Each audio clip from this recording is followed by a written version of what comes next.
পহেলা বৈশাখের শোভাযাত্রার প্রস্তুতি নিয়ে ঢাকা বিশ্ববিদ্যালয়ের চারুকলা অনুষদ থেকে বিস্তারিত জানাতে যুক্ত হচ্ছেন সহকর্মী ফরহাদুজ্জামান। ফরহাদ, শোভাযাত্রা নিয়ে চারুকলার প্রস্তুতি কেমন দেখছেন এবং নতুন নাম নির্ধারণে কি বলছেন চারুকলার শিক্ষার্থীরা, বিস্তারিত জানাবেন।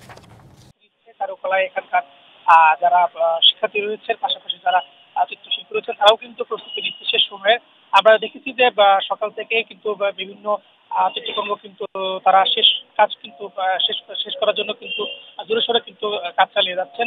এবং পাশাপাশি আজকে যে নাম নিয়ে একটা সংশয় ছিল গত কয়েক বছর মঙ্গল শোভাযাত্রা ছিল, সেই নামটা কিন্তু পরিবর্তনের একটা কথা উঠেছিল, সেটাই কিন্তু আজকে নির্ধারণ করার জন্য কিন্তু ঢাকা বিশ্ববিদ্যালয় কর্তৃপক্ষ কিন্তু সংবাদ সম্মেলন করেছে এবং নাম পরিবর্তন করা হয়েছে।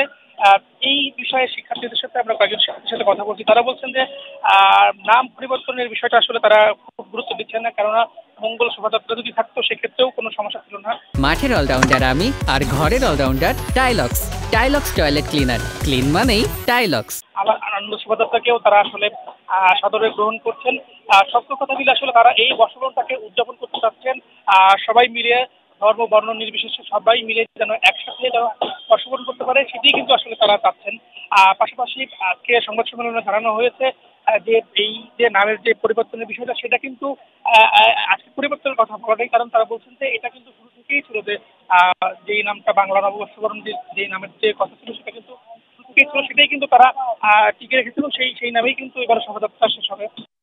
পুরো আয়োজনের এবং আমরা দেখেছি যে বিভিন্ন অবয়ব কিন্তু তৈরি করা হয়েছে, যেটা আমরা আগেও বলেছিলাম, এবং মুখোশ এবং বিভিন্ন জায়গার ছবি কিন্তু তারা ফুটিয়ে তুলেছেন, পাশাপাশি পদ্ধতিতেও কিন্তু তুলে ধরা হয়েছে। সবকিছু মিলিয়ে একদম শেষ মুহূর্তে আসলে জোরসোরে প্রস্তুতি কিন্তু চালাচ্ছে চারুকলা। এবং এখন পর্যন্ত এখানে কিন্তু বিভিন্ন দর্শনার্থী আমরা দেখেছি যে এখানে যারা দর্শনার্থী আজকে শুক্রবার যেহেতু বিভিন্ন দর্শনার্থীও কিন্তু এসেছে দেখার জন্য। এই মুহূর্তে চারুকলা থেকে আমার কাছে এই ছিল। ফরহাদ, ধন্যবাদ আমাদের সাথে যুক্ত হবার জন্য।